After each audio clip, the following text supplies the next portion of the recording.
நடிக்கிறதுக்கும் கனியை முதல்ல அந்த பஞ்சு மிட்டாய் வண்டி கொண்டு வந்து அந்த பிரியாமணி வீட்டில் வந்து கார்த்தி தகராறு பண்ணும்போது கஞ்சா கருப்பு வந்து நிற்பான். அப்போ தான் கனி சீக்கிரம் அந்த கைலியை கட்டிட்டு துண்டை போட்டுவானா, ஐயய்ய நான் வரமாட்டேன் உங்கள்கிட்ட, நீங்கள் எல்லோரும் முன்னாடி வச்சு அடிக்கிறதுக்கு ட்ரை பண்ணுறீங்க போல இருக்குன்னு, நீ வாயா நீ வந்தால் தான் சரியாக இருக்குன்னா வந்து நின்னா கனிக்கு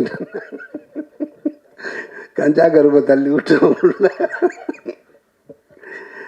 ஆனால் அன்னைக்கு வந்து கனி அவ்வளோ யோசிச்சு, ஆனால் அன்னைக்கும் கனியை திட்டு வாங்கிட்டு தான் அப்படின்னா, ஆனால் அப்புறம் ஒரு மாதிரி நல்லபடியாக முடிஞ்சு அந்த சீன் ஒரு 5 நாள் எடுத்தோம். அது ஏன் சொல்கிறேன்,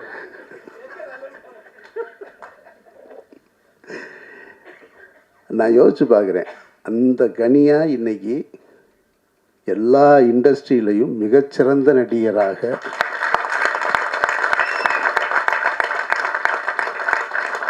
பிரமாதப்படுத்தலாம்.